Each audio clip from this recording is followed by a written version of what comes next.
Shares of Lovesac higher today, adding on to a rally that over the past year has gained 1,000%. After the earnings this morning, investors like the stock. We've got the CEO joining us, Shawn Nelson, founder and CEO at Lovesac. Shawn, thanks for being here on the program again. Last time you were here, we were talking about the dynamics of people buying your couches and your Lovesacs. I got to be careful to make sure to call them the right thing here.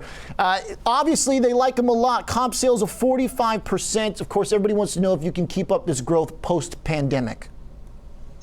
Yeah, we're very bullish on the furniture category, particularly our couch category. It's been strength on strength. Obviously, going into the pandemic, which is part of the reason we're up 1,000%. Our shares, along with so many retailers, tanked as people didn't know what was going to happen. But as now looks clear in hindsight, the home category has exploded. People are at home. They've been redecorating.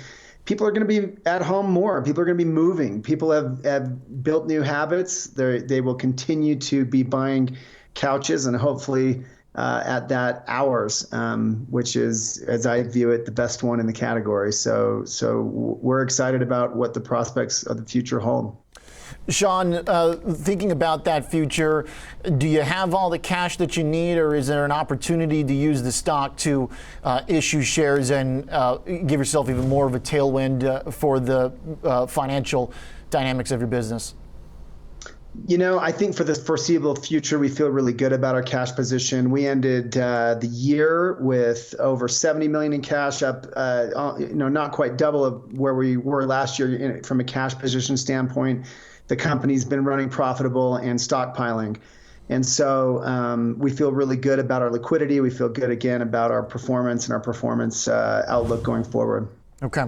So looking at the plans here going forward, obviously the earnings and the bottom line flipping from a negative to a positive is a big deal in terms of where some of the estimates were and just the overall climb that you're seeing for the bottom line.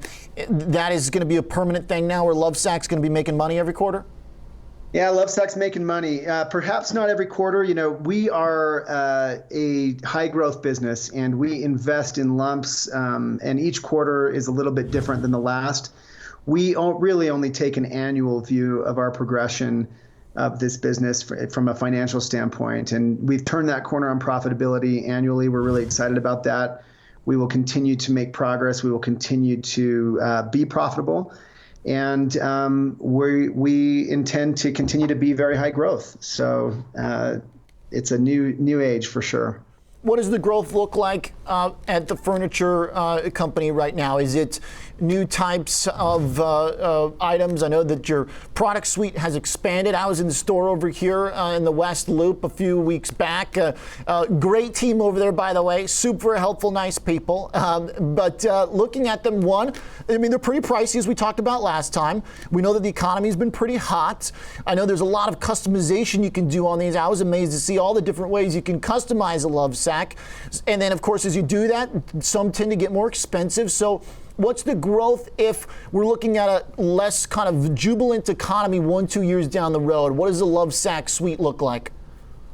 You know what's cool about our product is our price point is sort of a luxury price point, no doubt, but our product is about value. Meat and potatoes, kid-proof, life-proof, move-proof, pandemic-proof couch, that's washable in your washing machine and can move with you. I have Sactionals in my living room right now that are older than my 13-year-old daughter who had a birthday yesterday, mated with brand new Sactionals pieces from last year.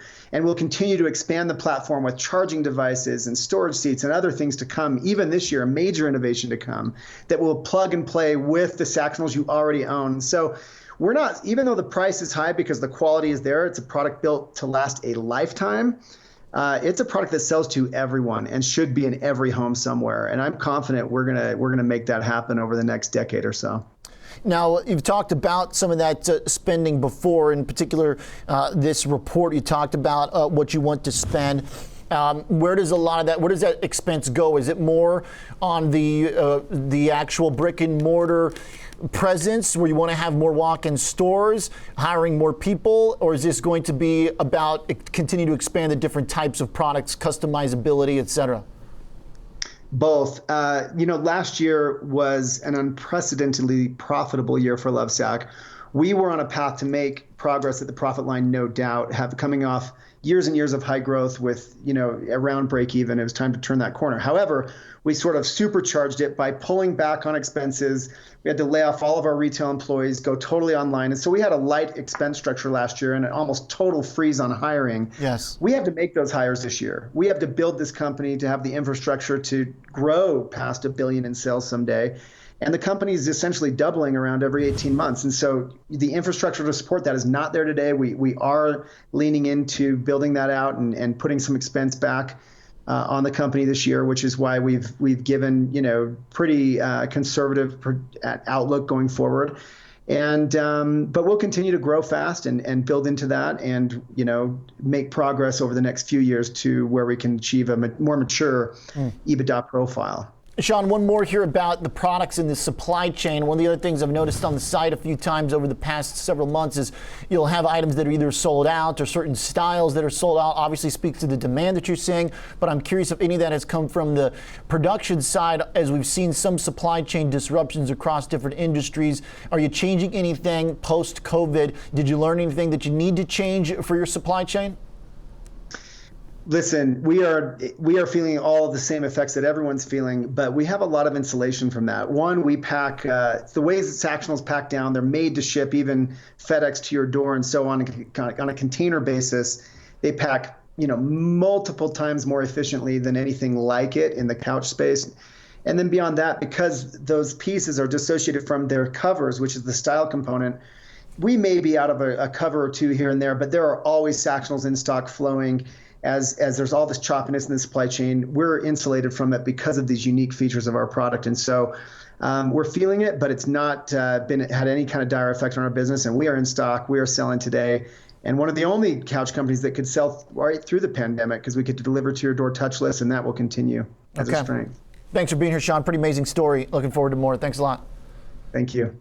Shawn Nelson's founder and CEO at Lovesac, ticker LOVE.